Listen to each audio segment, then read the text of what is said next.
اللہ اکبر کبیرا والحمد للہ کثیرا وسبحان اللہ بکرة وأصیلا۔ اعوذ باللہ من الشیطان الرجیم، بسم اللہ الرحمن الرحیم۔ السلام علیکم ورحمۃ اللہ وبرکاتہ۔ کیسے ہیں آپ سب لوگ؟ آپ لوگوں کا دن کیسا گزرا؟ الحمدللہ۔ چلیں دعا کے ساتھ اپنے سیشن کا آغاز کریں گے۔ نحمد و نصلی علی رسول الکریم، اما بعد فاعوذ باللہ من الشیطان الرجیم، بسم اللہ الرحمن الرحیم۔ رب اشرح لی صدری ویسر لی امری واحلل عقدۃ من لسانی یفقہوا قولی۔ اللہم فقہنا فی الدین، رب یسر ولا تعسر وتمم بالخیر۔ اللہم انفعنا بما علمتنا وعلمنا ما ينفعنا وزدنا علما۔ اللہم اجعل عملی کلہ صالحا واجعلہ لوجہک خالصا ولا تجعل لأحد فی شیئا، آمین الہی آمین۔ الحمدللہ، جزاکم اللہ خیر کثیرا۔ میں بھی ٹھیک ہوں الحمدللہ۔ چلیں آج کی ہم حدیث دیکھتے ہیں اور آج کی دعا دیکھتے ہیں۔ اچھا پہلے یہ بتائیے گا، جو ہم اوپننگ سیشن میں اتنی ساری دعائیں پڑھ لیتے ہیں، اس میں سے آپ کو کچھ یاد ہوئی؟ مطلب سن کے بھی یاد ہو جاتی ہے نا؟ الحمدللہ الحمدللہ۔ چلیں آج کی دعا کرتے ہیں۔ غلطیاں ہم انسان ہیں نا، لیکن ہو جائیں گی سن کے جو ہے نا۔ مجھے یاد ہے کہ میں جو سورہ البقرہ کی آخری دو آیتیں ہیں، میں بہت چھوٹی تھی، آئی تھنک 5th گریڈ میں ہوں گی یا 4th میں، تو میں نے کسی کو پڑھتے ہوئے سنی تھی اور تواتر سے سنی تھی، تو مجھے وہ یاد ہو گئی تھی الحمدللہ۔ لیکن اس ٹائم اتنا شعور نہیں تھا کہ سورہ البقرہ کی آخری دو آیتیں، بس میں کہتی تھی ان کی دعا مجھے یاد ہو گئی ہے، تو الحمدللہ اس طرح آپ لوگوں کو بھی یاد ہو جائیں گی۔ اچھا جی، آج کی دعا ہے گناہ کے فوراً بعد۔ گناہ کے فوراً بعد کا کیا مطلب ہے؟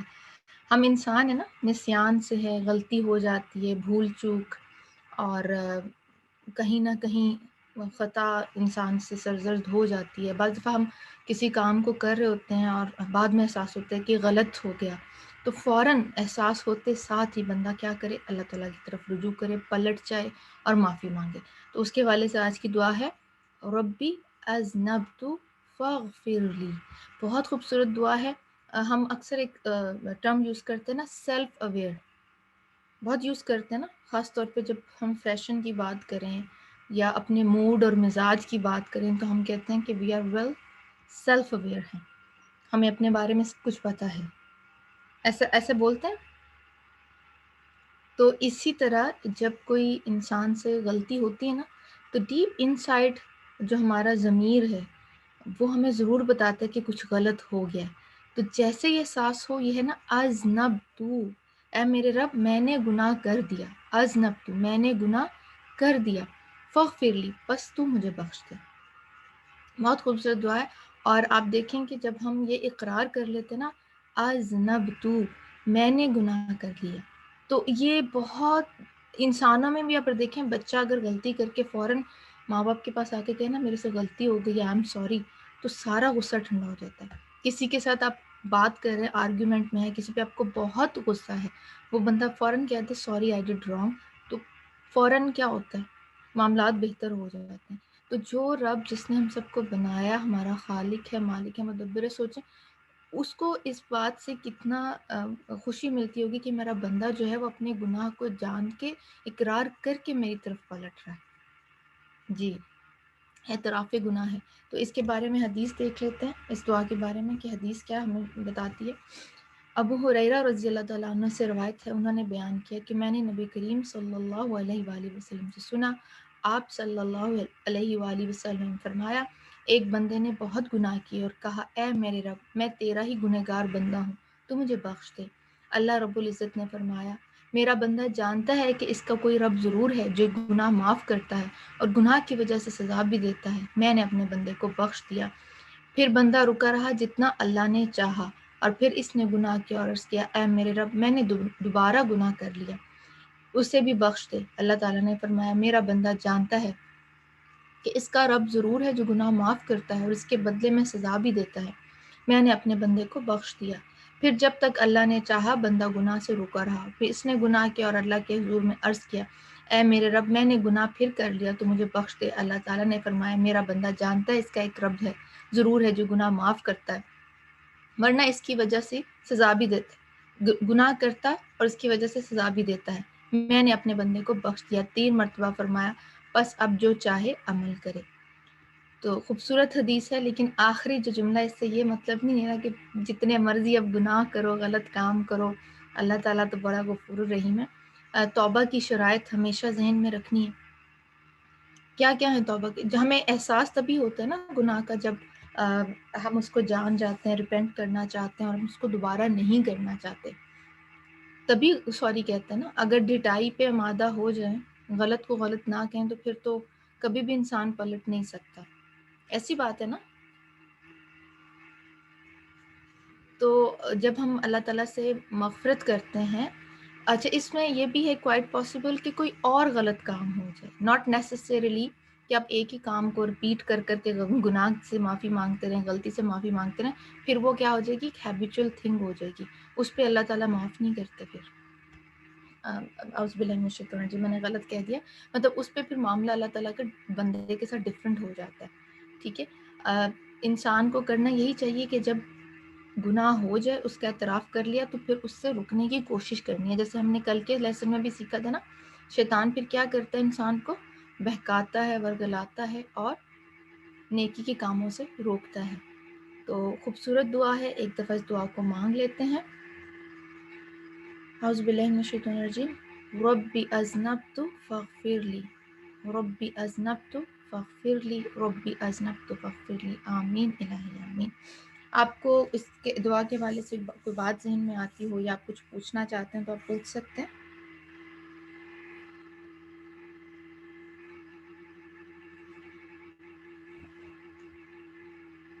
جزاک اللہ سسٹر رانا، آپ کے پورٹل پہ یہ ساری دعائیں اور احادیث موجود ہے، آپ ادھر سے بینیفٹ لے سکتے ہیں۔ الحمدللہ۔ چل اب ہم استاذہ کے سیشن کا جو ہے ویٹ کرتے ہیں، انشاءاللہ سون ہم اس کے ساتھ کنیکٹ ہو جائیں گے۔ آپ لوگ اپنا ورک اسٹیشن ریڈی کر لیجئے تاکہ نوٹس لینے میں کوئی دقت نہ ہو۔ السلام علیکم ورحمۃ اللہ وبرکاتہ۔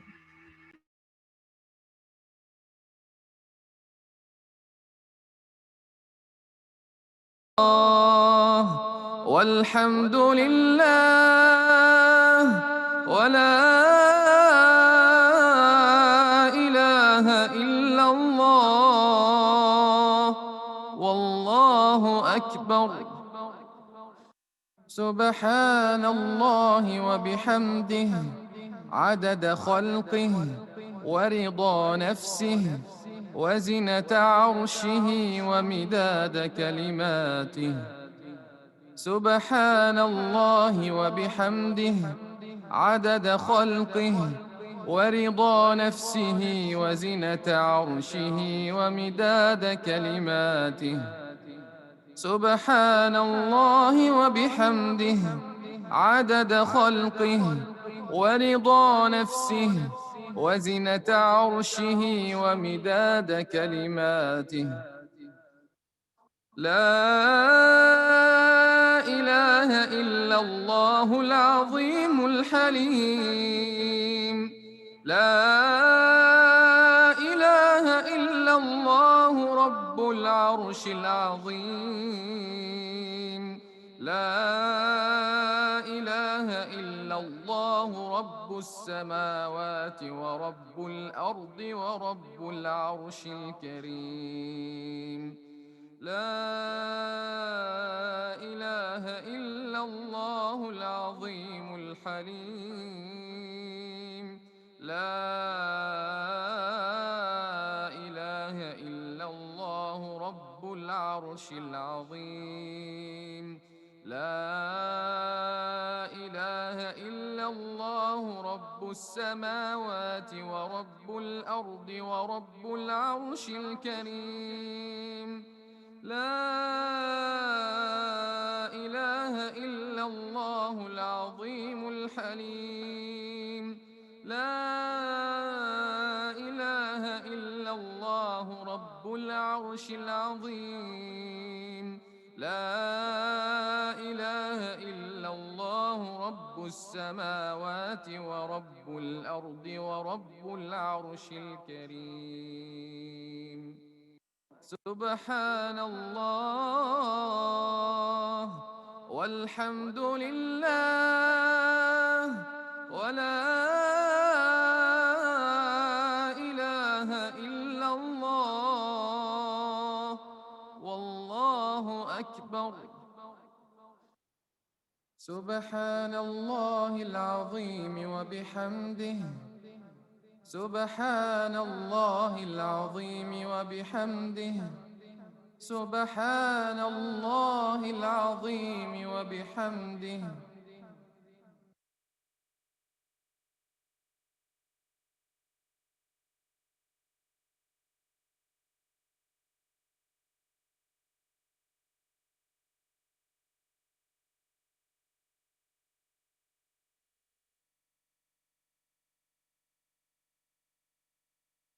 اللهم صل على محمد وعلى آل محمد. اللهم صل على محمد وعلى آل محمد.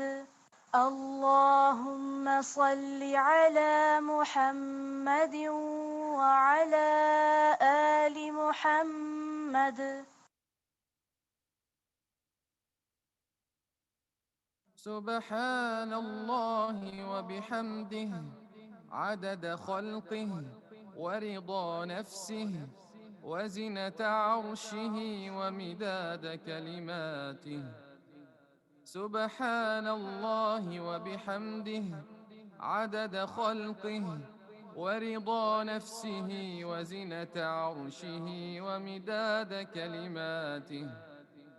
سبحان الله وبحمده عدد خلقه ورضا نفسه وزنة عرشه ومداد كلماته. لا إله إلا لا إله إلا الله. الله أكبر الله أكبر ولله الحمد. السلام علیکم ورحمۃ اللہ وبرکاتہ. نحمده ونصلي على رسوله الكريم. اما بعد فاعوذ باللہ من الشیطان الرجیم. بسم اللہ الرحمن الرحیم. رب اشرح لي صدری ويسر لي امری واحلل عقدۃ من لسانی یفقهوا قولی. سورۃ النساء آیت نمبر 122 سے شروع کریں گے. والذين آمنوا وعملوا الصالحات سندخلهم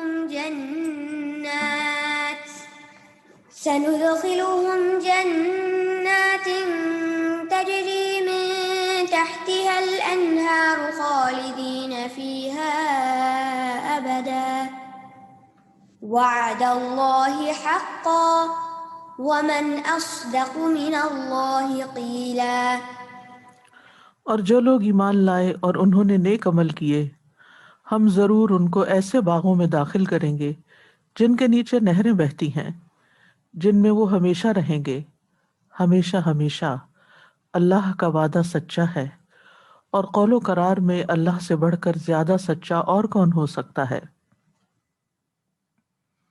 پچھلی آیت میں اللہ سبحانہ تعالیٰ نے شیطان کے وعدوں کا ذکر کیا کہ یعدہم ویمنیہم وما یعدہم الشیطان الا غرورا، اور ہمیں یہ بتایا کہ شیطان کے وعدے دھوکے پر مبنی ہوتے ہیں. اور اس آیت میں اللہ سبحانہ تعالیٰ کے وعدے کا ذکر ہے کہ وہ لوگ جو ایمان لائے اور انہوں نے نیک اعمال کیے، اللہ ان سے یہ وعدہ کرتا ہے کہ ان کو ایسی جنتوں میں داخل کرے گا جن کے نیچے سے نہریں بہہ رہی ہوں گی، اور وہ ان میں ہمیشہ ہمیشہ رہیں گے. اور یہ اللہ کا وعدہ سچا وعدہ ہے. اللہ کا وعدہ شیطان کے وعدے کی طرح نہیں ہے. اللہ تعالیٰ اور شیطان کے وعدے میں فرق کیا ہے کہ شیطان انسانوں سے بھی جھوٹ بولتا ہے، ان کو دھوکہ دیتا ہے، لیکن اللہ سبحانہ تعالیٰ سے سچی بات کسی اور کی ہو نہیں سکتی. ومن اصدق من اللہ حدیثا ومن اصدق من اللہ قیلا. اللہ سے بڑھ کر کس کی بات سچی ہو سکتی ہے؟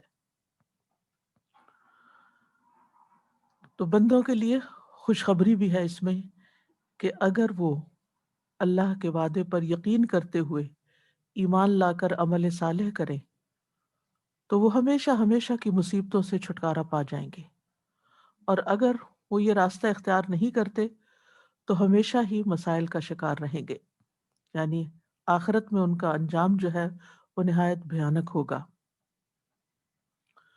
تو یہاں پر فرمایا والذین آمنوا وعملوا الصالحات، وہ لوگ جو ایمان لائے اور انہوں نے نیک اعمال کیے. یعنی صرف ایمان کافی نہیں بلکہ ایمان کے ساتھ عمل بھی ضروری ہے. الذین آمنوا میں سوال یہ پیدا ہوتا ہے کس چیز پر ایمان لائے؟ تو وہ تمام امور اس میں شامل ہیں جن کو ہمارا دین ایمانیات میں شامل کرتا ہے. غیب کے تمام امور جن پر ایمان لانا واجب ہے، اور حدیث جبریل میں اس کی مزید اچھی طرح وضاحت آ چکی ہے. حدیث جبریل میں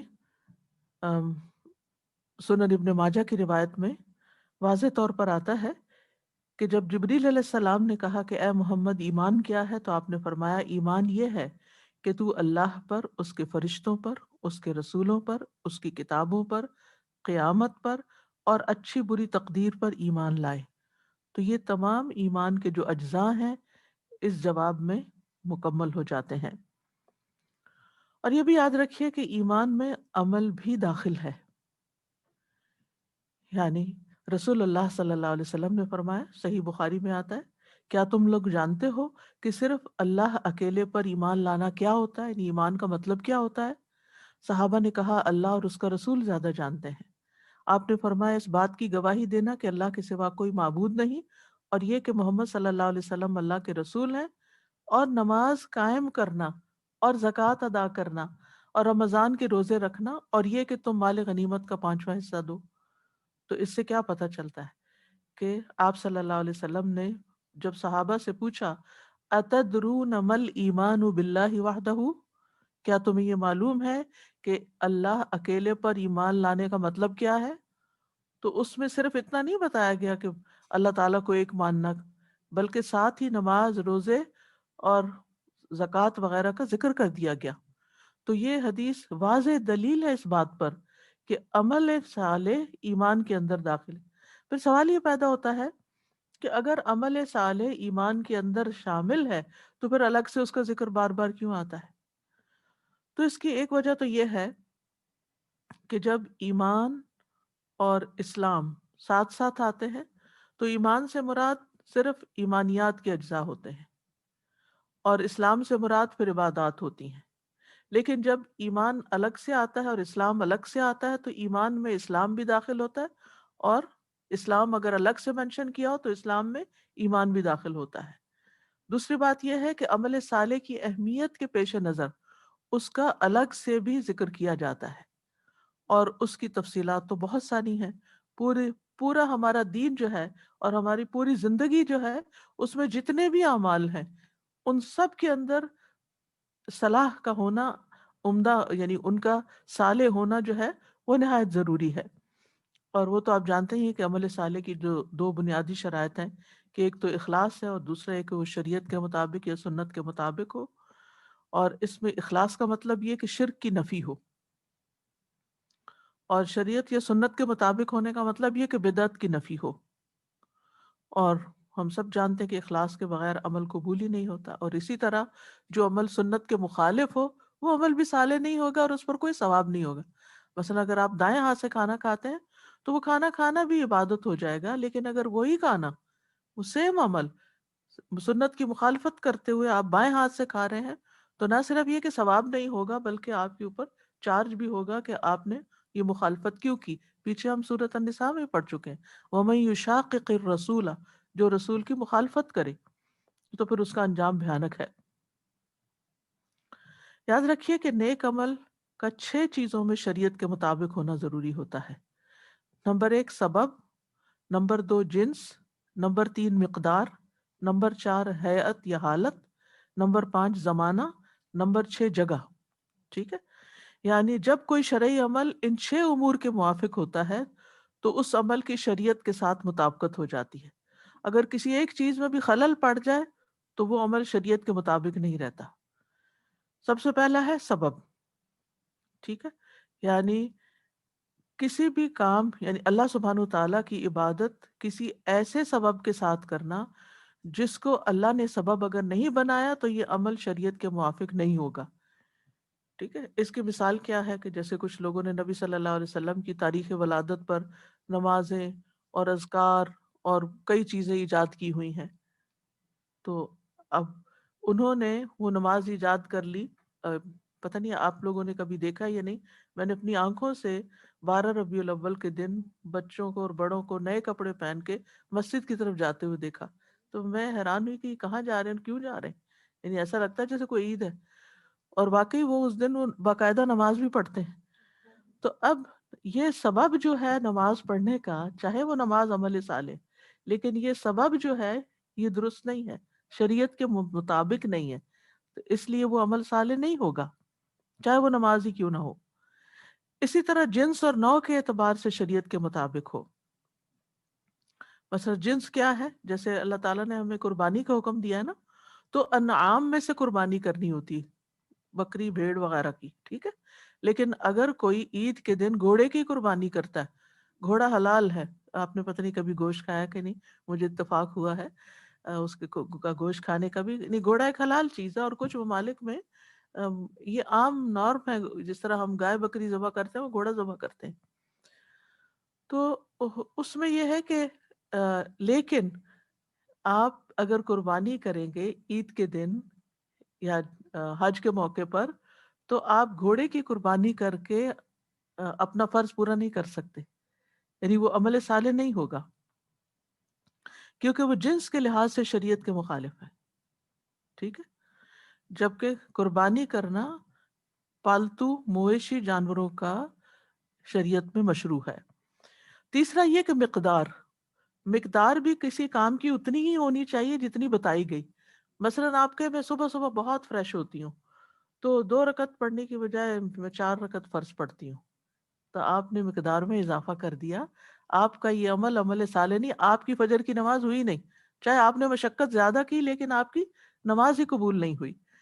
اسی طرح اگر آپ رمضان کے روزے 30 رکھنے کی بجائے عید کے دن بھی روزہ رکھ لیتے ہیں تو آپ کا یہ عمل مشروع نہیں ہوگا، اس پر ثواب نہیں ہوگی، عمل صالح نہیں ہوگا. طواف میں آپ 7 کی بجائے 8 چکر لگاتے ہیں کہ میں زیادہ ثواب کمانا چاہتی ہوں، تو وہ آپ کا عمل قابل قبول نہیں ہوگا. اسی طرح زمانہ اور وقت کے مطابق، مثلا ظہر کی نماز آپ وقت داخل ہونے سے پہلے نہیں پڑھ سکتے. ٹھیک ہے نا. اسی طرح حج 9 کی بجائے 10 تاریخ کو نہیں ہوتا، 9 تاریخ کو ہی آپ کو عرفہ میں کھڑے ہونا ہے. اور اسی طرح بہت سی اور مثالیں. اسی طرح جگہ میں شریعت کی موافقت ہونا.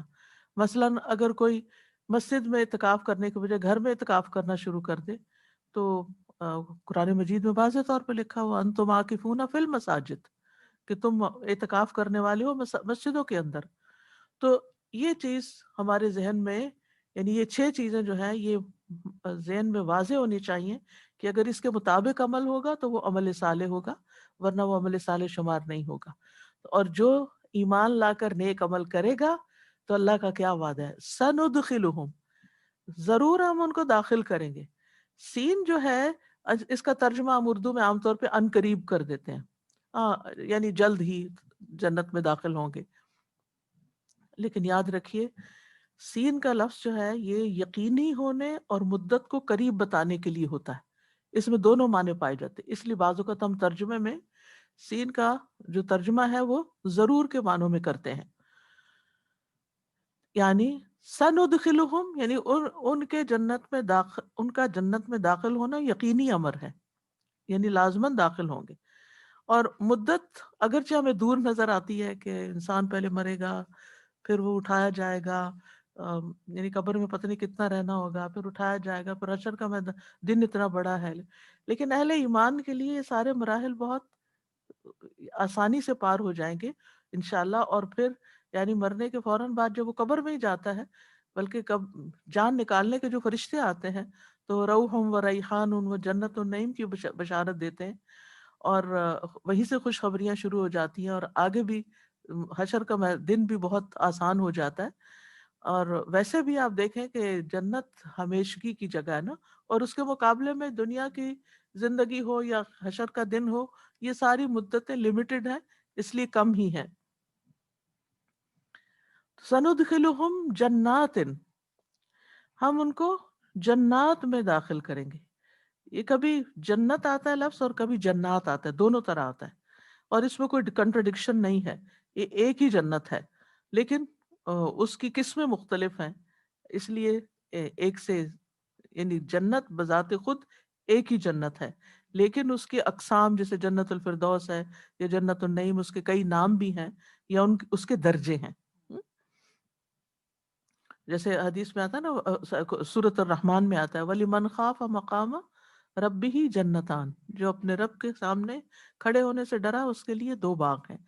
اسی طرح حدیث میں آتا ہے رسول اللہ صلی اللہ علیہ وسلم نے فرمایا 2 باغ چاندی کے ہیں، ان دونوں کے 2 باغ سونے کے اور 2 چاندی کے، اور ان کے برتن اور دیگر ساز و سامان جو ہے وہ بھی سونے کے جو باغ ہیں، یعنی سونے والی جنت ہے، اس میں ہر چیز سونے کی ہوگی، اور چاندی والی میں ہر چیز چاندی کی ہوگی، یعنی جو برتن ہوں گے، سامان ہوگا، ڈیکوریشن ہوگی۔ تو بہرحال جنت، اس کا انسان دنیا میں امیجن بھی نہیں اس کو کر سکتا، اس لیے اس کو ڈسکرائب کہاں سے کریں، اور اگر کریں گے بھی تو اس کی قیمت کم کر دیں گے، یعنی وہ جیسی ہے ویسی ہم اس کو بیان ہی نہیں کر سکتے۔ اور جنت کی نعمتیں ایسی ہیں جو کسی نے کبھی نہ دیکھی نہ سنی، لیکن بہرحال یہ سب کو معلوم ہے کہ وہاں کے کھانے بھی لذیذ ہوں گے، مشروبات بھی بہت لذیذ ہوں گے، دلکش نظارے ہوں گے، حسین و جمیل ساتھی ہوں گے، خوبصورت محلات ہوں گے، بہترین بالا خانے ہوں گے، پھلوں سے لدے ہوئے درخت ہوں گے، عجیب و غریب قسم کے میوے ہوں گے، مسحور کن آوازیں ہوں گی، اور دوستوں کی مجلسیں ہوں گی، اور وہاں دنیا کی یادیں اور تذکرے بھی وہ آپس میں کر رہے ہوں گے۔ اللہ کرے کہ ہم اس مجلس کا تذکرہ کہیں جا کے کریں گے، ہم دنیا میں بیٹھ کے اللہ کی خاطر اس جنت کو یاد کر رہے تھے، اور اللہ کے وعدے پہ یقین رکھتے ہوئے وہ اعمال کرتے تھے، کرنے کی کوشش کرتے تھے جو اللہ تعالیٰ کو راضی کر دیں۔ اور سب سے اعلیٰ ترین جنت کی نعمت صرف یہ مزے مزے کی چیزیں نہیں ہیں، وہ اللہ سبحانہ و تعالیٰ کا دیدار ہے، اور اسے ہمیں کبھی بھی بھولنا نہیں چاہیے، کیونکہ اس سے جو خوشی انسان کو نصیب ہوگی وہ ہر دوسری خوشی کو بھلا دے گی، ساری خوشیاں اس کے سامنے چھوٹی ہو جائیں گی۔ اس لیے انسان جو بھی کوئی نیک کام کرے نا، اللہ کے چہرے کی خاطر کرے کہ مجھے اس کا صلہ اس شکل میں چاہیے، کیونکہ ہم چھوٹے چھوٹے اجر اور صلے اور معاوضے پر ناراض ہونے لگتے ہیں کہ کسی نے میری قدر نہیں کی۔ تجری من تحتها الانہار، ان کے نیچے سے نہریں بہ رہی ہوں گی، یعنی ان باغوں کے نیچے۔ نیچے کا مطلب کیا ہے؟ نیچے کا مطلب زمین کے اندر نہیں بلکہ زمین کے اوپر ہے، جنت کی نہریں جو ہیں وہ زمین کے اوپر ہیں، لیکن محلات اور درختوں اور دیگر چیزوں کے نیچے بیچوں بیچ اور اندر اندر سے اور نیچے سے گزر رہی ہوں گی۔ اور ہو سکتا ہے ملکہ بلقیس کو جس محل میں داخل کیا گیا تھا اور اس کے شیشے کے نیچے پانی بہ رہا تھا، تو ایسا ہی کچھ نظارہ ہو، لیکن ہم پھر بھی ڈسکرائب نہیں کر سکتے۔ اور جنت کی نہروں کا ذکر قرآن مجید میں تفصیل کے ساتھ آتا ہے کہ وہ پانی کی، شراب کی، دودھ کی اور شہد کی ہوں گی، اور اس کے برعکس جہنمیوں کا جو پلانا ہے وہ ایسا پانی ہوگا کہ جس سے ان کی آنتیں کٹ جائیں گی۔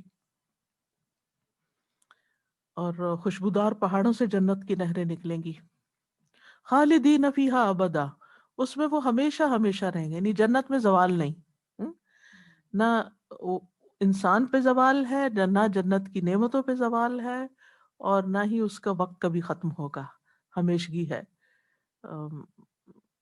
خالدین فیہا ابدا کا لفظ کئی جگہ پر قرآن مجید میں آتا ہے، اور پھر یہ ہے کہ انسان کو کبھی کسی تکلیف کا سامنا نہیں ہوگا، نہ وہاں بیماری ہوگی، نہ موت ہوگی، نہ بڑھاپا ہوگا، اور نہ ہی کسی قسم کی کوئی تکلیف ہوگی، نہ ہی وہاں سے کوئی کسی کو نکالے گا۔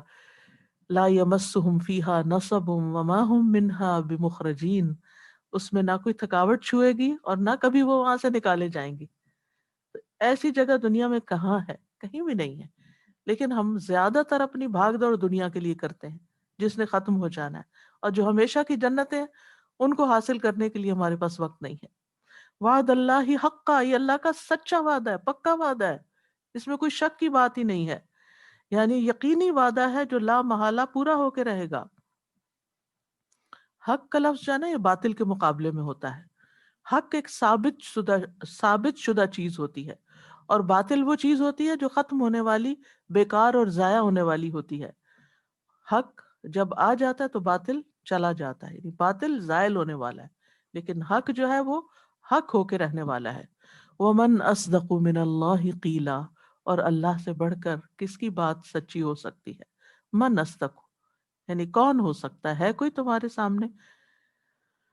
اور اصدق جو ہے اسم تفضیل ہے صدق سے، یعنی صدق حقیقت کے مطابق جو چیز ہوتی ہے وہ سچائی کہلاتی ہے. اس کے برعکس جھوٹ ہوتا ہے جو حقیقت کے خلاف بات ہوتی ہے. تو اللہ کی بات سب سے سچی بات ہے. نبی صلی اللہ علیہ وسلم نے بھی ایک مرتبہ خطبے میں فرمایا، اما بعد فإن اصدق الحدیث کتاب اللہ وإن افضل الہدی ہدی محمد صلی اللہ علیہ وسلم، کہ سب سے سچی بات اللہ کی کتاب ہے اور سب سے افضل طریقہ محمد صلی اللہ علیہ وسلم کا طریقہ ہے.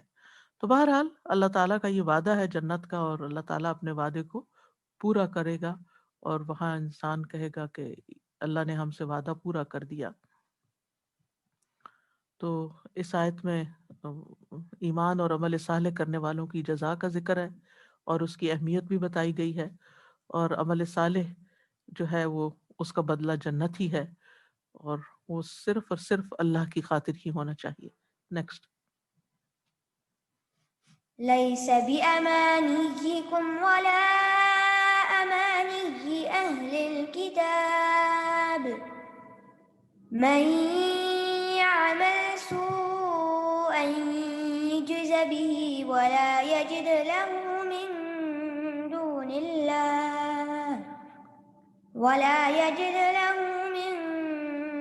الله وليا ولا نصيرا. نہ تمہاری آرزوؤں پر منحصر ہے اور نہ اہل کتاب کی آرزوؤں پر.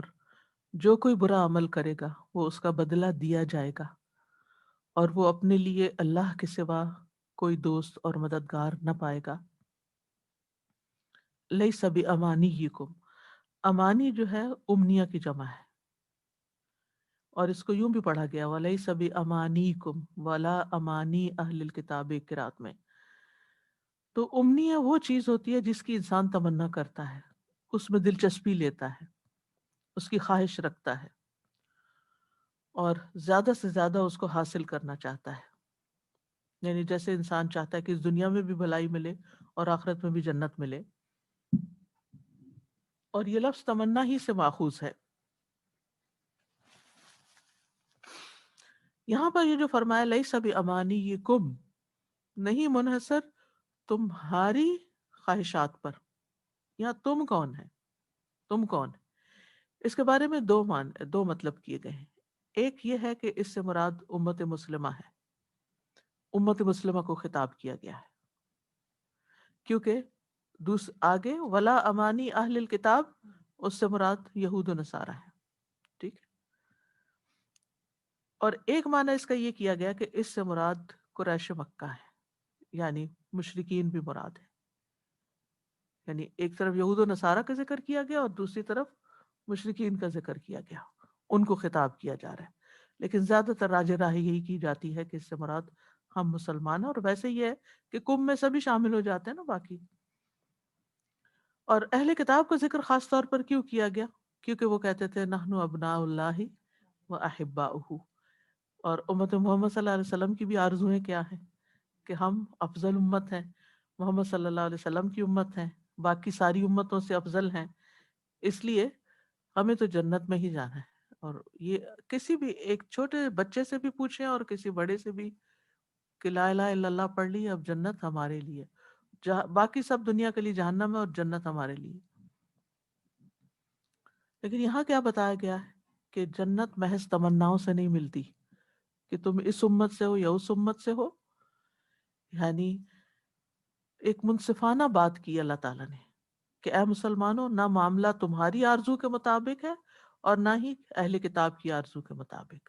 اصل میں پیچھے شیطان کی آرزوؤں کا ذکر گزر چکا ہے نا، یعدہم و یمنیہم.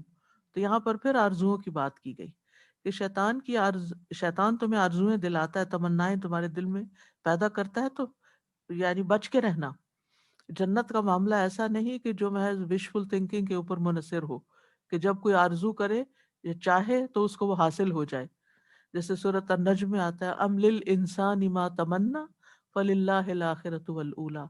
کیا انسان کے لیے وہی ہے جس کی وہ آرزو کرے، جو وہ چاہے بس اس کو ملتا جائے؟ تو اللہ ہی کے لیے ہے پچھلا اور پہلا جہان. اور اسی طرح اہل کتاب کا یہ کہنا تھا کہ آج آگ انہیں چند دن ہی چھوئے گی. قالوا لن تمسنا النار الا ایاما معدودہ. تو اللہ تعالیٰ نے فرمایا قل اتخذتم عند اللہ عہدا، کیا تم نے اللہ سے کوئی وعدہ لے رکھا ہے؟ فلن یخلف اللہ عہدہ فلن یخلف اللہ عہدہ. اللہ اپنے وعدے کا خلاف نہیں کرے گا اگر اس نے ایسا کوئی وعدہ کیا. تو اللہ نے تو ایسا وعدہ کیا ہی نہیں. ٹھیک ہے. اسی طرح وہ کہتے تھے وقالوا لن يدخل الجنۃ الا من كان هودا او نصارى، جنت میں بس یہود و نصارہ ہی جائیں گے. لیکن اللہ تعالیٰ نے شرط عائد کر دی ان الذین آمنوا والذین ہادوا والصابئون والنصارى من آمن باللہ والیوم الآخر وعمل صالحا فلا خوف علیہم ولا هم يحزنون. تو جنت میں جانے کی کچھ شرائط ہیں، اس کے لیے کچھ ریکوائرمنٹس ہیں، محض تمنائیں کافی نہیں ہیں.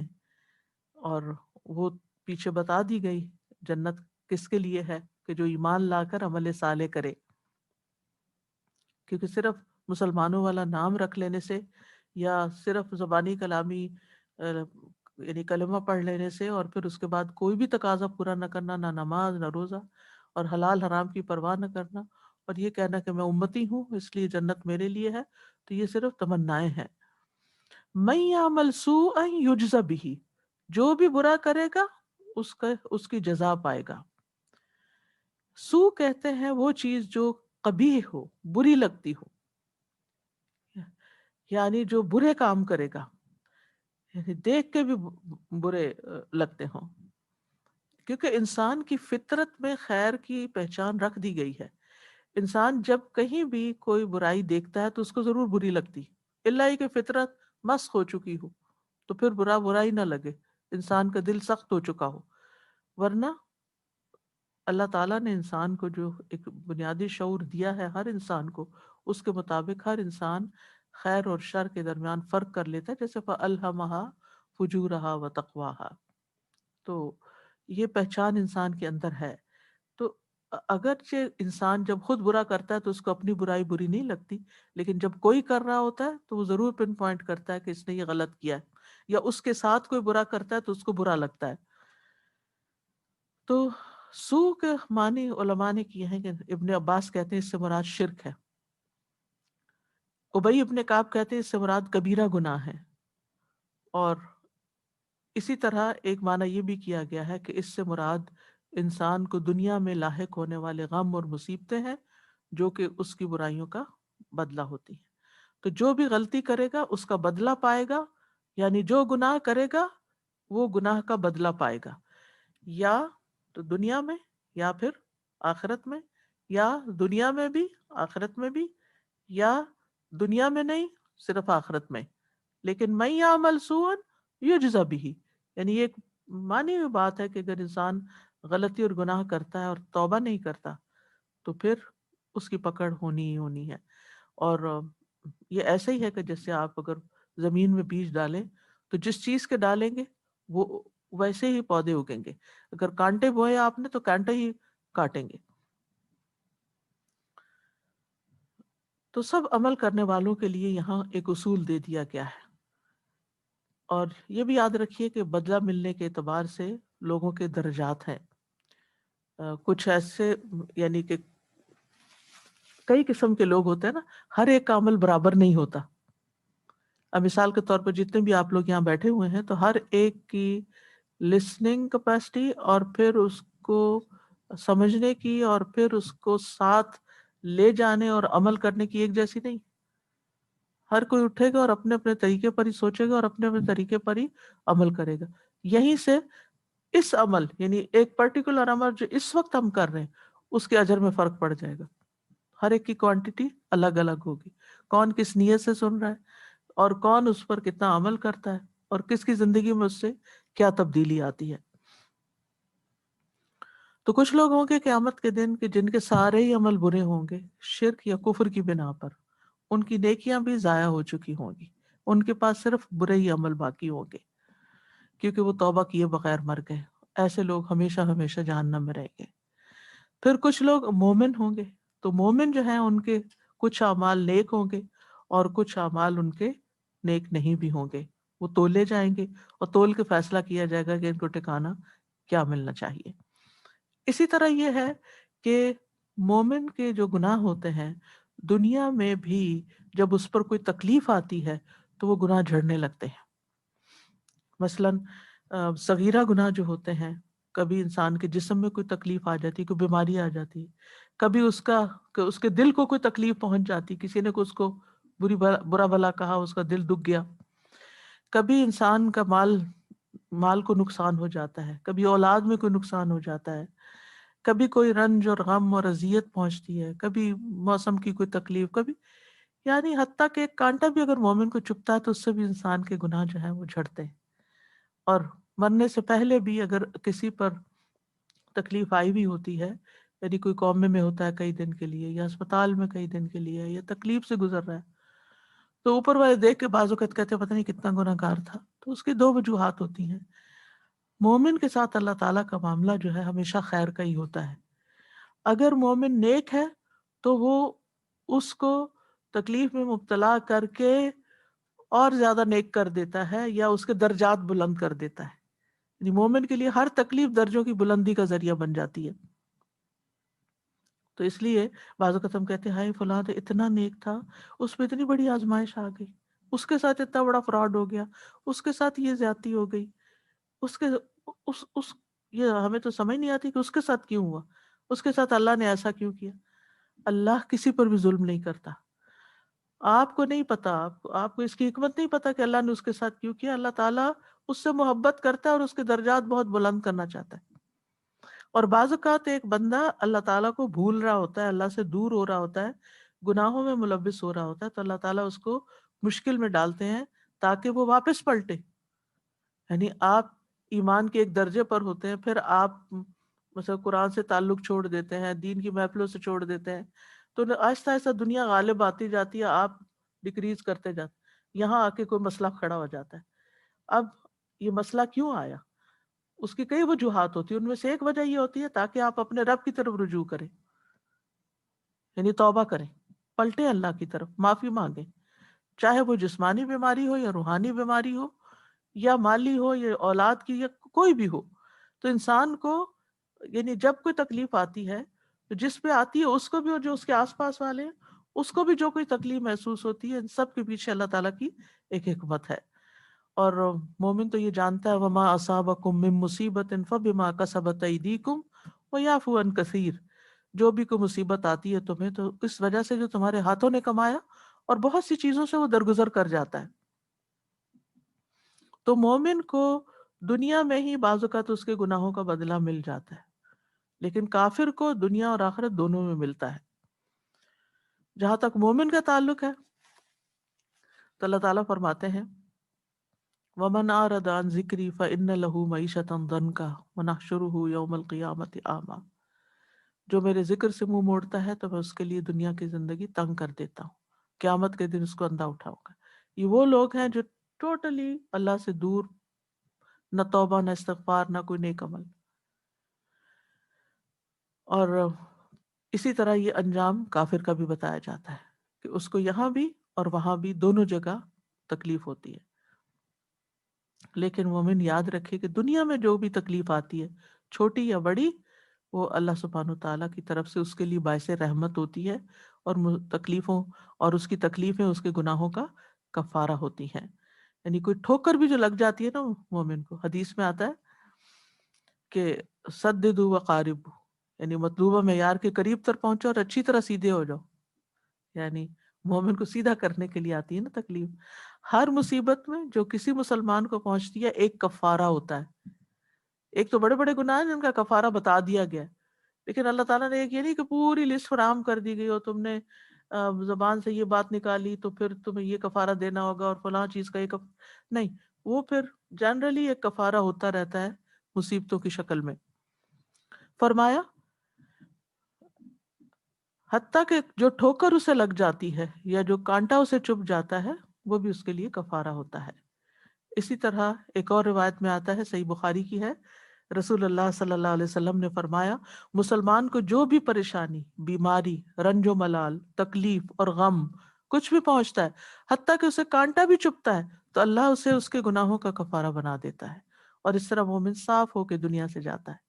تو اس لیے کبھی بھی تکلیف کو قرض نہ کریں، برا بھلا نہ کہیں اور اللہ سے ناراض نہ ہوں. ولا یجد لہ من دون اللہ ولیا ولا نصیرا. تو ایسے لوگ جو ہیں جو برائیوں میں ہی لت پت رہتے ہیں اور برائیوں پر ہی موت آ جاتی ہے اور غلط کام کرتے ہوئے ہی دنیا سے جاتے ہیں، تو پھر ان کو اللہ کی طرف سے کوئی مددگار نہیں ملتا اور نہ کوئی ان کا دوست ہوتا ہے. یعنی اللہ کے سوا کسی دوسرے کی بھی مدد، اللہ تو مدد کرتا نہیں نا پھر ایسے لوگوں کی، وہ تو سزا دے گا، اور کوئی اور بھی نہیں آ سکتا. تو ولا یجد لہ من دون اللہ ولیا ولا نصیر، کوئی اور بھی نہیں مصیبت کو پہنچے گا تو اللہ تعالیٰ مصیبت دور کر سکتا ہے، لیکن ایسے لوگوں کی پھر نہیں کرے گا. ولی جو ہوتا ہے یہ قریبی رشتہ دار کو بھی کہتے ہیں اور دوست کو بھی، یعنی انسان کے قبیلے یا حسب نسب کے لحاظ سے بھی جو قریب ہو اور اس اعتبار سے وہ کسی کی مدد کر رہا ہو، ایسا بندہ ولی کہلاتا ہے. اور نصیر یہ کہ جس کو آپ مدد کے لیے بلائیں تو وہ حاضر ہوتا ہے، ٹھیک ہے، یا جس نے آپ سے مدد کا کوئی وعدہ کر رکھا ہو. تو جاہلیت کے دور میں یہ دو طریقے ہوتے تھے مدد کرنے کے کسی کی، اس لیے یہ دو لفظ ساتھ ساتھ آتے ہیں اکثر. یا تو اولیاء ہوتے تھے، اولیاء کون؟ جو قبیلے سے اپنے ہی قبیلے کے لوگ، بہن بھائی، برادری، تو مصیبت کے وقت وہ برادری آ جاتی تھی مدد کرنے، ساتھ شامل ہو جاتے تھے. یا پھر یہ کہ کچھ لوگوں سے حلیفانہ تعلقات ہوتے تھے، تو وہ جب مصیبت پڑتی تھی پھر ان کو کال آؤٹ کر لیتے تھے کہ آ جاؤ ہماری مدد کرو. لیکن وہاں اللہ کے سامنے کوئی بھی نہیں، کوئی بھی آگے نہیں بڑھے گا. تو اس سے یہ پتہ چلتا ہے کہ نیک اعمال کرنا بہت ضروری ہے. عمل چھوڑ کر محض آرزوئیں اور امیدیں رکھنا جو ہے یہ شیطانی دھوکہ ہے، اور انسان کو غلط کام جان بوجھ کے نہیں کرنے چاہیے، اور کرتے ہوئے یہ سوچنا چاہیے کہ اس کے کانسیکوینسز بھی ہیں، تو ان کو سامنے رکھ کے پھر انسان ہاتھ ڈالے. نیکسٹ. ومن يعمل من الصالحات من ذكر أو أنثى وهو مؤمن فأولئك يدخلون الجنة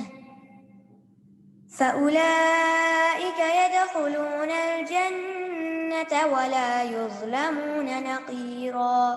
اور جو کوئی نیک عمل کرے، خواہ مرد ہو یا عورت، بشرطے کہ وہ مومن ہو، تو وہی لوگ جنت میں داخل ہوں گے اور وہ کھجور کی گٹلی میں سوراخ برابر بھی ظلم نہ کیے جائیں گے. اس آیت سے یہ پتہ چلتا ہے کہ عمل کے اعتبار سے تمام انسان برابر ہیں، چاہے کوئی مرد ہو یا عورت، کوئی ڈسکریمنیشن نہیں ہے. اور اعمال میں من یعمل من الصالحات، اعمال میں اعمال بدن بھی شامل ہیں اور اعمال قلب بھی شامل ہیں اور اعمال لسان بھی شامل ہیں، اور اس میں جن و انس سب شریک ہیں، چھوٹے بڑے سب شریک ہیں، مرد عورت سب شریک ہیں. من الصالحات، من جو ہے یہاں بیانی ہے، مراد صالحات ہی ہیں، یہ نہیں کہ صالحات میں سے کچھ کر لیں، ٹھیک ہے. اور امام ابن جزئی کہتے ہیں کہ من یہاں تبعیضیہ ہے. کا مطلب کیا ہے کہ انسان سارے کام نہیں کر سکتا، لیکن اگر اس کے اکثر کام یعنی بعض کام اس کے نیک ہوئے تو اور وہ اللہ کے یہاں قبول ہو گئے تو وہ بھی فائدہ دیں گے اس کو، کیونکہ اللہ تعالیٰ بندوں پہ مہربان ہے، اس کو معلوم ہے کہ بندوں کے لیے ہر نیکی کا کام کرنا جو ہے پاسبل نہیں، کیونکہ ہر ایک کی سچویشن بھی فرق ہوتی ہے، ہر کام ہر بندہ نہیں کر سکتا. کتنے ہی عمل ہوتے ہیں کہ جو انسان کا دل چاہتا رہتا ہے میں یہ بھی کروں یہ بھی کروں، لیکن پاسبل نہیں ہوتے. رسول اللہ صلی اللہ علیہ وسلم نے فرمایا استقیموا، ثابت قدم رہو. تم تمام اعمال کا کسی صورت احاطہ نہیں کر سکتے، البتہ یاد رکھو تمہارا سب سے بہترین عمل نماز ہے، اور وضو کی پابندی وہی کرتا ہے جو مومن ہوتا ہے، وہی کانشیس رہتا ہے کہ میرا وضو ہے یا نہیں، وہ بغیر وضو نماز نہیں پڑھتا. ہم میں سے کوئی نہیں جو پورے فرائض یا مستحبات ادا کر سکے، ہم میں سے کوئی نہیں جو صدقات ہر روز کر سکے اور پھر حج بار بار کرے یا عمرے کرے. والدین کے ساتھ نیکی ہے، ہر ایک کے حصے میں نہیں آتی. کچھ لوگوں نے والدین دیکھے ہی نہیں ہوتے، کچھ لوگوں کے والدین بچپن میں چلے جاتے، کچھ لوگوں کے والدین جاتے تو دیر سے لیکن اس وقت ان کو ہوش نہیں ہوتی کہ ان کا خیال رکھنا ہے. اسی طرح ہم قرآن مجید کی تلاوت کرتے ہیں لیکن اس کا حق تو نہیں ادا کر پاتے. ہم عجم لوگ جن کی زبان عربی نہیں ہے، ہم کتنا بھی پروننسیشن مخارج کا کریں لیکن ہم حق نہیں ادا کر پاتے. تو اس لیے یہاں پر من الصالحات کہا گیا ہے. ومن یعمل من الصالحات، جو صالحات میں سے کچھ عمل کر لیتا ہے، یعنی جتنے اس کے بس کی بات ہوتی ہے. اور صالح کی تعریف پیچھے گزر چکی ہے. من ذکر او انثی، خواہ مرد ہو یا عورت ہو، دونوں ثواب عقاب میں برابر ہوتے ہیں. سورۃ آل عمران کی یہ آیت بہت وضاحت کرتی ہے اس کی. فاستجاب لهم ربهم انی لا اضیع عمل عامل منکم من ذکر او انثی بعضکم من بعض. تو ان کے رب نے ان کی دعا قبول کر لی کہ بے شک میں تم میں سے کسی کا عمل ضائع کرنے والا نہیں ہوں، مرد ہو یا عورت، بعض تم میں سے بعض سے ہیں. یعنی مرد عورت کے بغیر کچھ نہیں اور عورت مرد کے بغیر کچھ نہیں. تو دونوں ہی امپورٹنٹ ہیں، دونوں ہی اہم ہیں. سورۃ غافر میں بھی یہ مضمون آتا ہے، من عمل صالحا من ذکر او انثی وهو مؤمن فاولئک يدخلون الجنۃ یرزقون فیہا بغیر حساب. اسی طرح سورۃ النحل میں بھی آتا ہے، من عمل صالحا من ذکر او انثی وهو مؤمن فلنحیینہ حیاۃ طیبہ وَلَنَجْزِيَنَّهُمْ أَجْرَهُمْ بِأَحْسَنِ مَا كَانُوا يَعْمَلُونَ. تو یہاں بھی شرط کیا لگائے گی؟ وَهُوَ مُؤْمِن. شرط یہ ہے کہ مومن ہو پھر اچھے کام کرے. یعنی ایمان اعمال کی قبولیت کے لیے پہلی شرط جو ہے وہ مومن ہونا ہے، اور مومن ہوگا تو مخلص بھی ہوگا، شرک نہیں کرے گا. اور یہ بھی یاد رکھیے کہ جتنا جتنا جس کا ایمان زیادہ ہوگا اس کے نیک اعمال بھی اتنی زیادہ ہوں گے. یعنی ایمان میں اضافے کے ساتھ ہی عمل صالح میں بھی اضافہ ہونے لگتا ہے، اور جب ایمان ڈکریز ہوتا ہے تو عمل صالح بھی کم ہونے لگتے ہیں.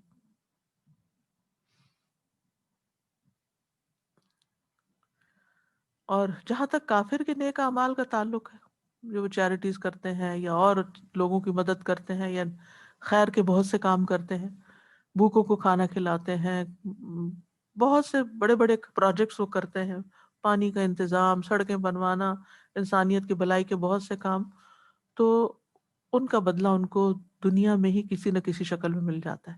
اور اگر کچھ رہ گیا ہو تو ان کی جان نکالنے میں آسانی کر دی جاتی ہے. لیکن جب اللہ کے پاس پہنچتے ہیں تو ہاتھ میں کچھ بھی نہیں ہوتا. وَقَدِمْنَا إِلَىٰ مَا عَمِلُوا مِنْ عَمَلٍ فَجَعَلْنَاهُ هَبَاءً مَنْثُورًا. اور ہم اس کی طرف آئیں گے جو انہوں نے کوئی بھی عمل کیا ہوگا تو اسے بکھرا ہوا غبار بنا دیں گے. سورۃ النور میں آتا ہے وَالَّذِينَ كَفَرُوا أَعْمَالُهُمْ كَسَرَابٍ بِقِيعَةٍ يَحْسَبُهُ الظَّمْآنُ مَاءً حَتَّىٰ إِذَا جَاءَهُ لَمْ يَجِدْهُ شَيْئًا. اور وہ لوگ جنہوں نے کفر کیا ان کے اعمال کسی چٹیل میدان میں ایک سراب کی طرح ہیں جسے پیاسا پانی خیال کرتا ہے، یہاں تک کہ جب اس کے پاس آتا ہے تو کچھ بھی نہیں ملتا، اور اللہ کو اپنے پاس پاتا ہے تو اسے پورا پورا حساب اس کا چکا دیتا ہے. اسی طرح ایک اور جگہ پر سورۃ ابراہیم میں آتا ہے مثل الذین کفروا بربہم اعمالہم کرماد. ان کے اعمال راکھ کی طرح ہیں. تو کافر ہو یا فاجر ہو، ایسا شخص جنت میں نہیں جا سکتا.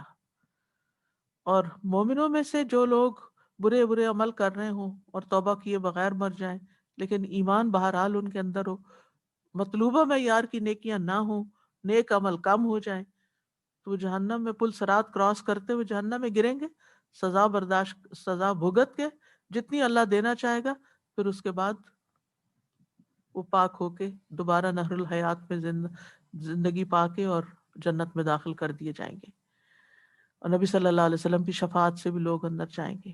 پھر آخر میں اللہ تعالیٰ ایک مٹھی بھر لوگوں کو، یعنی کہ جو اتقاء اور رحمان ہوں گے، ان کو جنت میں داخل کریں گے، جن کے پاس کوئی بھی نیک عمل نہیں ہوگا۔ تو بہرحال ایک لمحے کی بھی آگ برداشت کرنا بڑا مشکل کام ہے، تو اس لیے انسان کو یہ سوچ کے غلط کام نہیں کرنے چاہیے کہ کوئی بات نہیں، آخر میں تو جنت میں جائیں گے ہی نا۔ فَأُولَٰئِكَ يَدْخُلُونَ الْجَنَّةَ، اور ایک قرات میں يُدْخَلُونَ بھی پڑھا گیا ہے، وَلَا يُظْلَمُونَ نَقِيرًا، اور وہ رتی برابر بھی ظلم نہ کیے جائیں گے۔ فَأُولَٰئِكَ، یعنی یہی وہ لوگ جنہوں نے ایمان اور عمل صالح کو جمع کیا، اور اولئک کیوں لایا گیا؟ ان کی تعظیم کے لیے، ان کے بلند مرتبے کے لیے کہ جو نیک عمل کرنے والے ہیں، ایسے لوگ جنت میں داخل ہوں گے۔ ولا یظلمون نقیرا، اور نقیر برابر بھی ظلم نہیں ہوگا ان پر۔ نقیر کہتے ہیں وہ چھوٹا سا گڑھا یا نقطہ جو گٹلی کے پشت پر ہوتا ہے۔ گٹلی میں 3 چیزیں ہوتی ہیں، پیچھے ہم پڑھ چکے ہیں، فتیل، قطمیر اور نقیر۔ ان تمام کو مثال کے لیے بیان کیا جاتا ہے، کسی بھی معمولی چیز کی مثال کے لیے۔ تو اس سے یہ پتہ چلتا ہے کہ اللہ سبحانہ وتعالیٰ کسی کا ذرے برابر بھی عمل ضائع نہیں کرے گا، اس کا بدلہ اس کو ضرور دے گا، کیونکہ اللہ تعالیٰ ظلم کرنے والا نہیں ہے۔ اللہ تعالیٰ نے اپنی ذات پہ ظلم کو حرام قرار دیا ہے، اور اسی وجہ سے وہ کسی کی نیکی یا درجوں میں کمی نہیں کرے گا۔ جو جس چیز کا حقدار ہوگا اس کو وہ مل کر رہے گی۔ تو اس آیت میں ہم دیکھتے ہیں کہ قرآن مجید میں چیزیں ساتھ ساتھ آتی ہیں، جنت کا ذکر ہے تو جہنم کا ذکر ہے، حلال کا ذکر ہے تو حرام کا ذکر ہے۔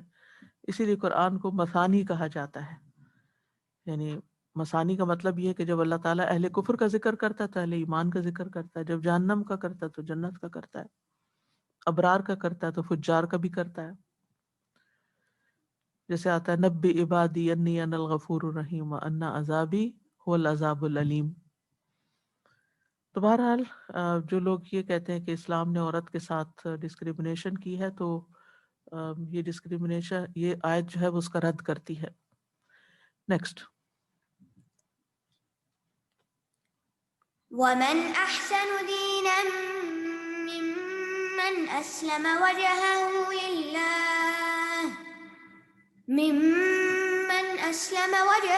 لله وهو محسن واتبع ملة إبراهيم حنيفا واتخذ الله إبراهيم خليلا۔ اور اس سے بڑھ کر دین میں کون اچھا ہوگا جس نے اپنا چہرہ اللہ کے سپرد کر دیا، جبکہ وہ نیکوکار بھی ہے، اور اس نے ملت ابراہیم کی پیروی کی جو یکسو تھا، اور اللہ نے ابراہیم کو خاص دوست بنا لیا۔ ومن احسن دینا، من سے مراد یہاں نفی ہے، یعنی سوال نہیں کیا جا رہا بلکہ نگیٹ کیا جا رہا ہے، یعنی لا احسن، کوئی بھی نہیں۔ من احسن، وہ کون زیادہ اچھا، یعنی کوئی بھی نہیں۔ تو یہ استفہام نفی کہلاتا ہے۔ اس کی اور مثالیں بھی ہیں قرآن مجید، جیسے ومن ازلم ممن منع مساجد اللہ ان یذکر فیہا ومن ازلم ممن افتری علی اللہ کذبا، یعنی لا احد۔ اور دین سے مراد یہاں پر عمل ہے۔ دین کو بدلے کے معنوں میں بھی بولا جاتا ہے، مالک یوم الدین، اور عمل کے معنوں میں بھی بولا جاتا ہے۔ ٹھیک ہے، دین کے 11 معنی بیان کیے گئے ہیں۔ ٹھیک ہے، دین بمعنی اسلام، هو الذی ارسل رسولہ بالہدی ودین الحق، یہاں مراد اسلام ہے۔ دین سے مراد توحید۔ ٹھیک ہے، فَإِذَا رَكِبُوا فِي الْفُلْكِ دَعَوُا اللَّهَ مُخْلِصِينَ لَهُ الدِّينَ۔ ٹھیک، وَمَا أُمِرُوا إِلَّا لِيَعْبُدُوا اللَّهَ مُخْلِصِينَ لَهُ الدِّينَ، یعنی اپنی توحید کو اس کے لیے خالص کر کے مراد ہے۔ دین بمانے جزا ہے، جیسے مالک یوم الدین ہے۔ دین بمانے حساب بھی ہے. یوم اذن یوفیہم اللہ دینہم، اس دن اللہ انہیں ان کا صحیح پورا بدلہ دے دے گا، یعنی حساب کرے گا جب. دین بمانا حدود بھی ہے، سورۃ نور میں آتا ہے نا وَلَا تَأْخُذْكُمْ بِهِمَا رَأْفَةٌ فِي دِینِ اللَّهِ، یعنی فی حدود اللہ مراد ہے. اور دین بمانا حکم بھی ہے، فی دین الملک جو سورۃ یوسف میں آتا ہے، یعنی فی حکم الملک مراد ہے، یعنی چور ہی کو پکڑا جائے گا. دین بمانا عدد بھی ہے، ان عدت الشہور عند اللہ 12 شہرا فی کتاب اللہ، آگے جا کے آتا ہے ذالک الدین القیم. پھر دین بمانا اطاعت بھی ہے، ولا یدینون دین الحق سورۃ التوبہ میں آتا ہے. پھر دین بمانا عادت بھی ہے، قل اتعلمون اللہ بدینکم، کہہ دیجیے کیا تم اللہ کو اپنے دین سے آگاہ کریں، نہیں اپنی عادتیں بتا رہے ہو، نہیں تم بتا رہے کہ تم کیا کرتے ہو. سوری. دین بمانا قرآن بھی ہے، ارأیت الذی یکذب بالدین، تو یہاں علماء نے قرآن مراد لیا ہے. اور دین بمانا ملت، لکم دینکم ولی دین. ممن اسلم وجہہ للہ، اس سے بڑھ کر جس نے اپنا چہرہ اللہ کے حوالے کر دیا ہو. اس کا کیا مطلب ہے کہ چہرہ اللہ کے سپورٹ کر دیا، یعنی یہ تو نہیں کہ ہم اپنا منہ اٹھا کے تو کسی سب دے آئیں جا کے. مطلب یہ ہے کہ اپنے دین کو اللہ کے لیے خالص کر لیا، اپنی عبادت کو اللہ کے لیے خالص کر لیا، اللہ کا فرما بردار بن گیا. اسلمہ کا لغوی معنی ہوتا ہے فرما بردار ہونا، مطیع ہونا. یعنی مراد اس سے یہ ہے کہ اپنے عمل سے اللہ کی رضا اور اس کا چہرہ چاہنے والا. ومن اسلم ممن اسلم وجہہ للہ، جس نے اپنے آپ کو یعنی اپنے چہرے کو اللہ کے حوالے کر دیا. چہرے کو کیوں خاص کیا؟ کیونکہ چہرے کے ساتھ ہی تو سجدہ ہوتا ہے جو سب سے بہترین عبادت ہے. اور جب چہرہ زمین پہ لگا دیا تو سارے اعضاء اس کے ساتھ مل گئے نا، اس کے پیچھے آ گئے. تو ہم سب کو، اور پھر ویسے بھی آپ دیکھیں ہماری آنکھیں، کان، ناک، یہ سب کچھ ہمارے فیس کے ساتھ ہی ہیں. تو مراد یہ کہ پورے کے پورے جو ہماری سوچنے سمجھنے کی فیکلٹیز ہیں، دماغ وغیرہ سب کچھ، یہ سب اسی حصے میں ہے نا. تو اگر انسان اپنی عقل کے ساتھ، اپنی سمجھ کے ساتھ، اپنے ہوش و حواس کے ساتھ، فزیکلی بھی اب اللہ کی اطاعت میں اپنے آپ کو دیتا ہے، تو یہ دراصل اپنے آپ کو اللہ کی طرف متوجہ کرنا ہے. وَهُوَ مُحْسِنٌ، اور وہ محسن بھی ہے، یعنی نیک کام بھی کرتا ہے، یعنی صرف سوچتا ہی نہیں رہتا، صرف اس کے خیالات ہی نہیں ایسے، بلکہ اس کے ساتھ ساتھ اس کے اندر احسان کی صفت ہے. اور محسن کون ہوتا ہے؟ احسان کیا ہوتا ہے؟ ان تعبد اللہ کا انک تراہ، اللہ کی ایسی عبادت کرو جیسے تم اس کو دیکھ رہے ہو. فَإِن لَّمْ تَكُن تَرَاهُ فَإِنَّهُ يَرَاكَ. یعنی مراد یہ ہے کہ اچھے طریقے سے عبادت کرنے والا ہے، ہر نیک کام اچھے طریقے سے کرتا ہے. اور احسان میں بھی وہی چیز آتی ہے جو صالح عمل کے اندر آپ پڑھ چکے ہیں.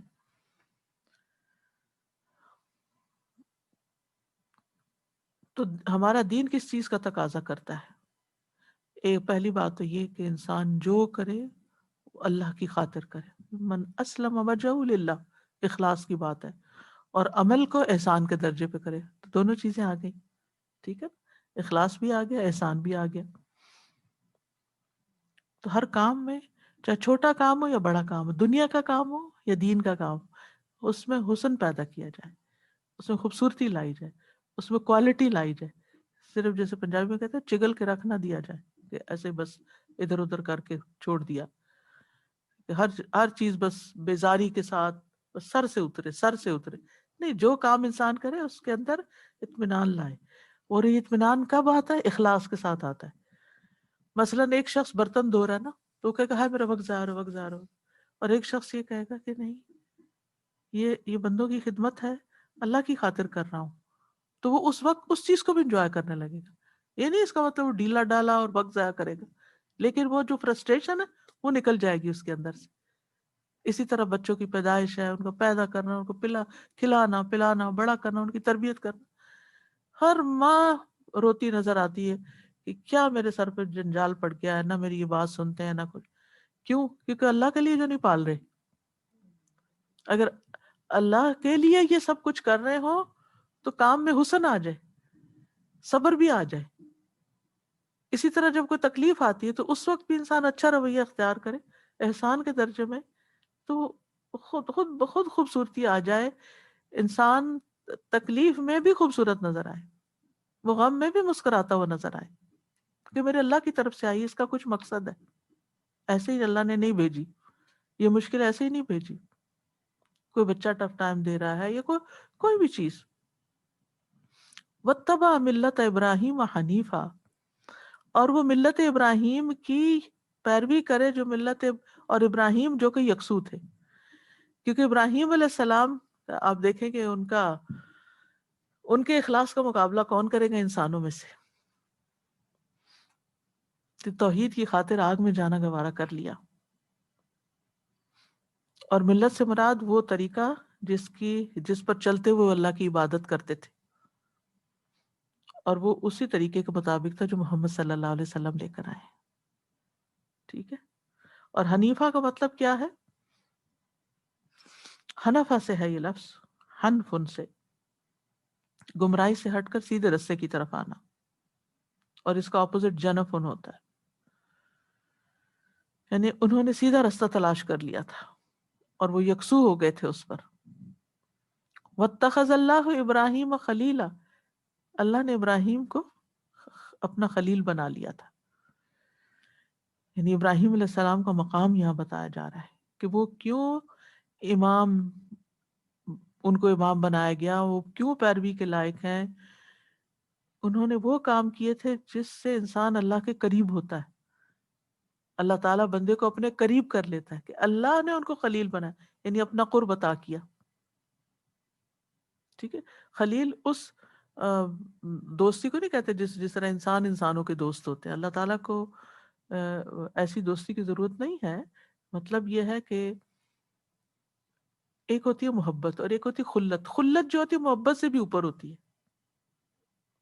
ٹھیک ہے. تو جو بندہ جتنا زیادہ اللہ کے لیے خالص ہوگا اتنا ہی زیادہ اللہ کا قرب پائے گا.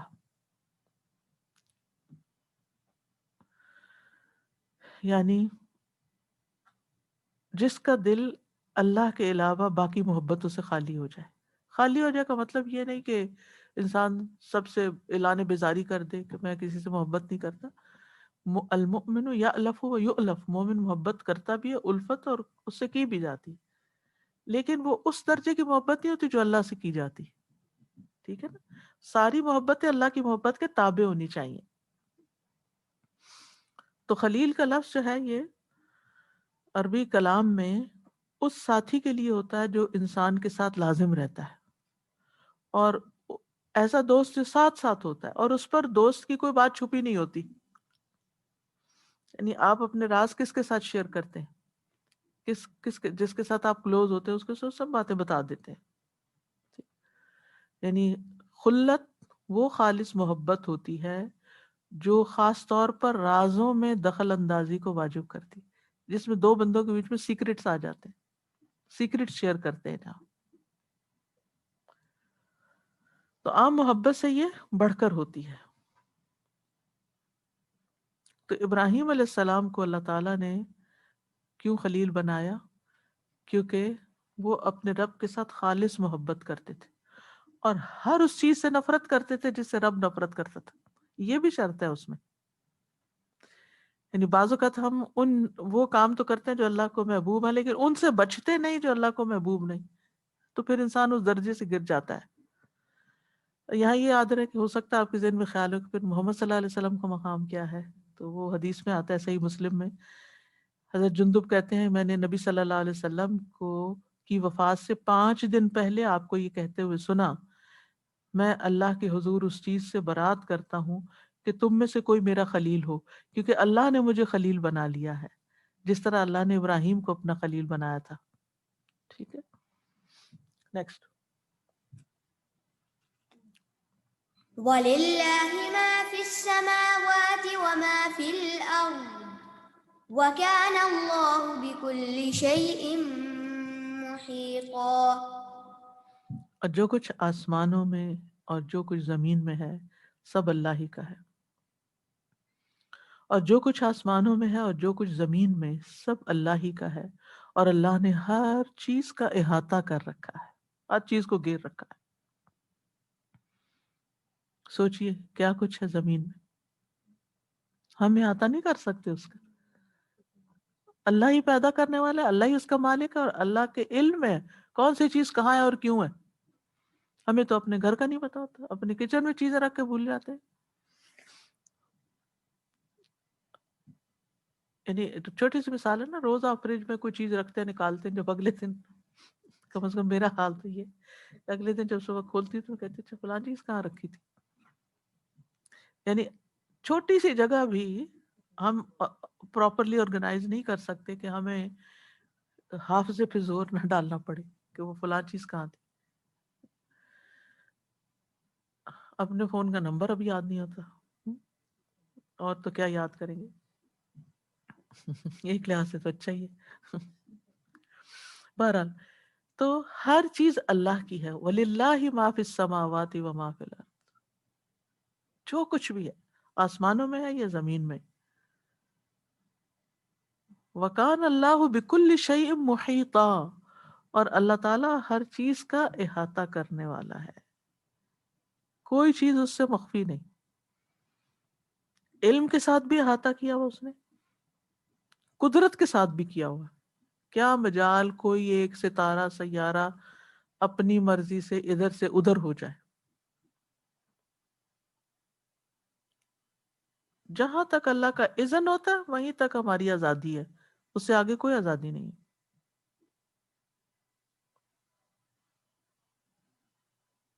تو اس لیے ہمیں اس بات کا شعور رکھنا چاہیے کہ یہ جو کچھ ہم استعمال کر رہے ہیں نا دنیا میں، یہ ہمارا نہیں ہے.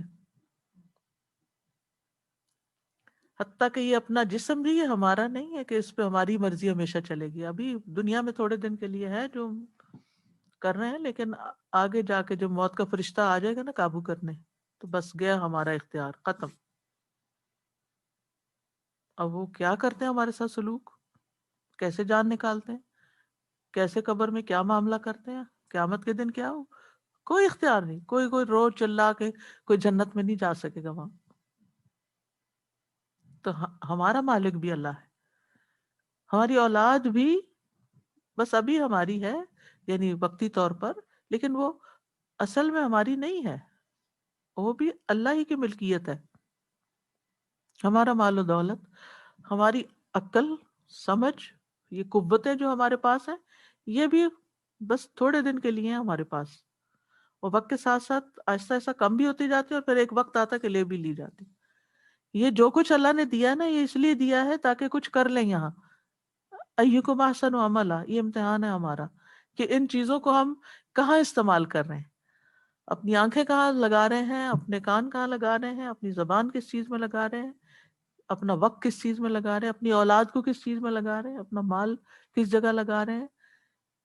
ان سب چیزوں کا پھر حساب بھی ہونا ہے. کہاں لگا کے آئے ہو، اللہ کی رضا میں یا اللہ کی ناراضگی میں.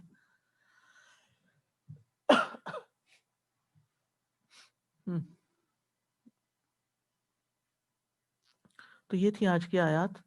وآخر دعوانا، کیونکہ اگلی آیت میں شروع کروں گی تو لیٹ ہو جائیں گے. وآخر دعوانا ان الحمد للہ رب العالمین. اب آپ ریفلیکشنز کی باری.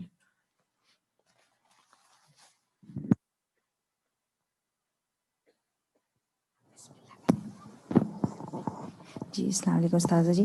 ابھی جو ہم ذکر کر رہے تھے نا جنت کا کہ آوازیں بھی مسحور کن ہوں گی، تو ابھی ریسنٹلی آئے ہوئے تھے بچے ماشاءاللہ. تو وہ بچہ جب سے پیدا ہوا، 1 سال کا ہوا ہے، جب سے پیدا ہوا تو وہ پینڈیمک میں اپنے گھر میں ہی. تو اب یہاں پہ وہ ماشاءاللہ فیملی کے ساتھ شور شرابہ، تو بچے کی نیند ہی نہیں ہوئی 24 گھنٹے میں. اس کو سونا ہی اتنا مشکل لگ رہا تھا. تو وہی آج جب آوازوں کی بات ہوئی تو مجھے اس کا خیال آ رہا تھا. میں نے کہا کہ یہ بھی کتنا وہاں صرف مسحور کن آوازیں ہوگی، یہ آوازیں نہیں جو دنیا میں پریشان کرتی. اتنے چھوٹے نوائز سے پولوشن نہیں ہوگا. جی اتنے چھوٹے سے بچے کو بھی بادر کر رہا ہے نوائز پولوشن.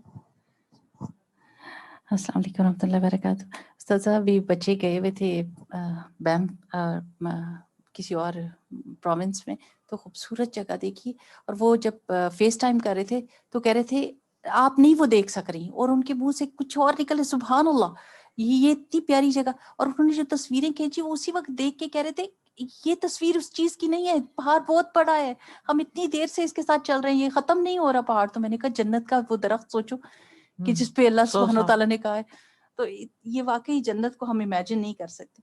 اور دوسری یہ جو ہم نے آیت استاذہ پڑھی نا کہ سو جو آپ نے بتایا کہ برائی جو اللہ سبحانہ تعالیٰ نے اندر ڈالی ہوئی ہے کہ برا سمجھ آ جاتی ہے. تو میرے ہسبینڈ بتاتے ہیں کہ ایئرپورٹ کے اوپر کام کرتے ہیں تو وہاں بہت ساری عورتیں ہوتی ہیں کام کرتی, تو کہتے ہیں کہ جو نان مسلمز ہوتی ہیں وہ جو اور آدمی ہیں ان کے ساتھ باتیں کرتی ہیں, ان کے کپڑے جیسے بھی ہوں, لیکن جیسے ہی مسلمان مردوں کو دیکھتی ہیں نا تو فٹافٹ اپنی قمیضیں درست کرنے لگ جاتی. تو میں نے کہا ان کو پتا ہے کہ یہ عزت والے لوگ ہیں تو وہ عزت کا ہی مظاہرہ کرتی ہیں, ان کو پتا ہوتا ہے تو محتاط ہو جاتی ہیں.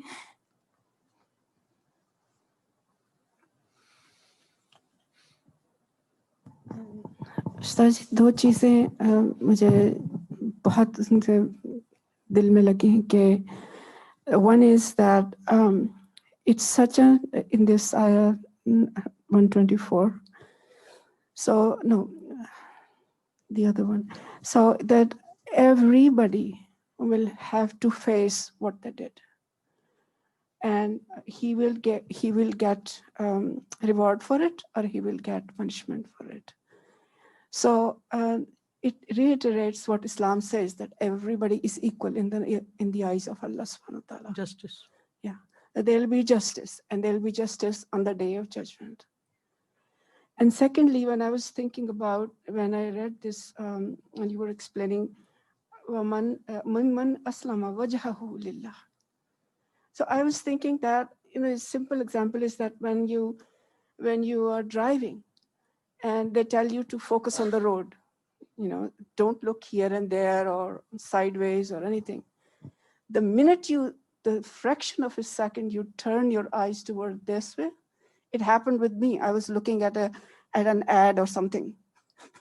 So I was looking at this and naturally my car turned, and I was, I was alerted right away. So all these senses follow you when you follow your, and I understood today why we say face the qibla. بالکل, اور چہرہ کہہ کے تو ذات پوری بھی مراد ہوتی ہے. Exactly, the whole thing follows that. یعنی جدھر آپ کا چہرہ جائے گا آپ بھی ادھر ہی جائیں گے. یعنی آپ یہ نہیں کر سکتے کہ چال ادھر رہے اور دیکھ ادھر رہے, ٹھوکر ہی کھائیں گے. Can't do that.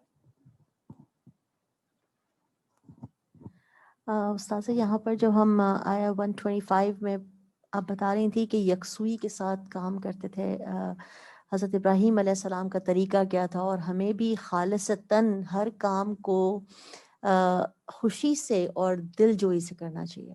So I was just thinking, ابھی جیسے آپ نے مثال دی کہ ایون بچے بھی, یا ہم کوئی کام بھی کر رہے ہیں, بچوں کے لیے کھانا بنا رہے ہیں, انہیں تربیت دے رہے ہیں, ان کی زندگی کے لیے کچھ کر رہے ہیں, ایکچولی ہم ان کے مالک تو نہیں ہیں, مگر ہمیں اس کو بھی عبادت سمجھ کے جب کرتے ہیں تو خوشی خوشی انسان کھانا بھی بناتا ہے ان کے لیے, ادروائز وہ بھی بوجھ لگتا ہے. آج کل تو مائیں کتنا کچھ سنا دیتی ہیں بچوں کو کھانا کھلاتے ہوئے کہ because of you I am doing that.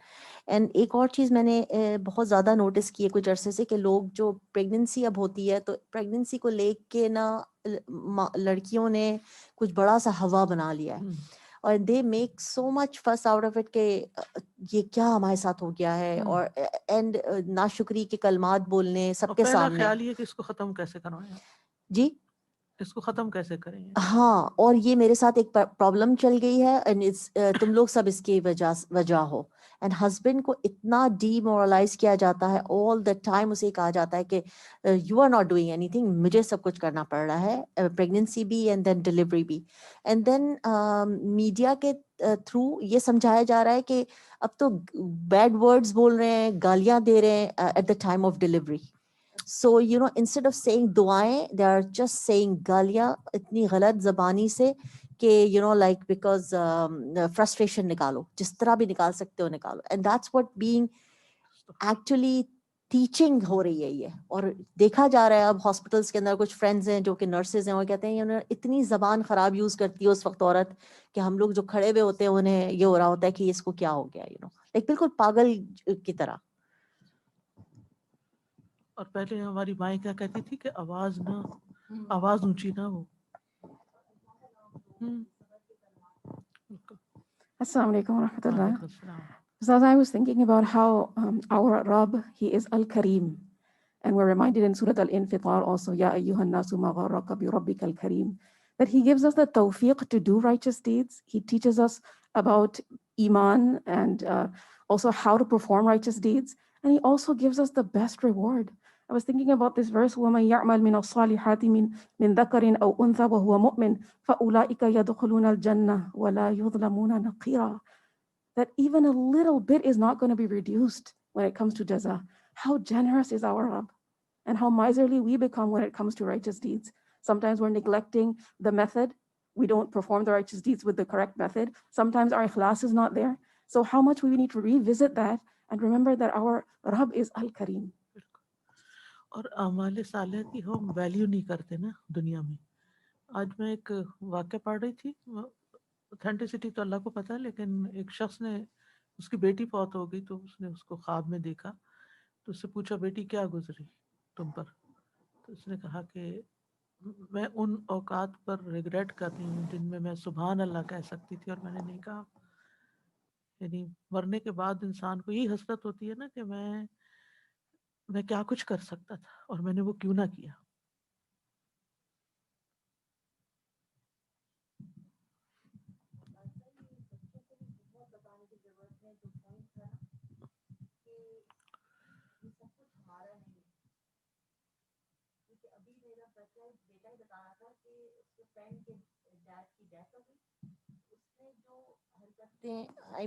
کسی کا جب انتقال ہو جاتا ہے تو جب ہم لوگ قرآن پڑھ رہے ہیں اور اب ہم نالج سے گزر رہے ہیں، ہمیں پتہ چل گیا کہ ہر چیز اللہ کی طرف سے اور اللہ ہی کی طرف جانی ہے، اور یہ دل میں ایمان ہے ہمارا، تو اور صبر بھی اسی طریقے سے آ جاتا ہے اگر کوئی گھر کا اپنا بھی چلا جائے.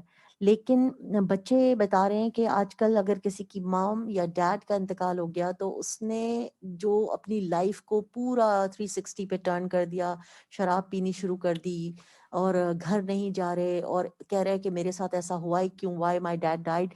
تو یہ ایکسیپٹنس جو ہے نا، اس کے لیے ہم سب ماؤں کو بہت ضرورت ہے کہ گھر پہ بچوں سے موت کے بارے میں بھی بات کریں اور یہ بھی کہیں کہ بیٹا نہ میں زندگی بھر یہاں رہنے کی ہوں نہ تم رہنے کے ہو.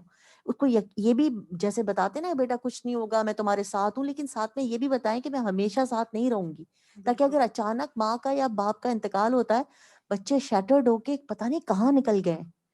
تو بڑوں کا ہی حال ہے، تو بچے. سبحانک اللہ سبحانک اللہم و بحمدک اشہد ان لا الہ الا انت استغفرک و اتوب الیک. السلام علیکم و رحمۃ اللہ وبرکاتہ. اللهم صل على محمد وعلى آل محمد كما صليت على إبراهيم وعلى آل إبراهيم إنك حميد مجيد. اللهم بارك على محمد وعلى آل محمد كما باركت على إبراهيم وعلى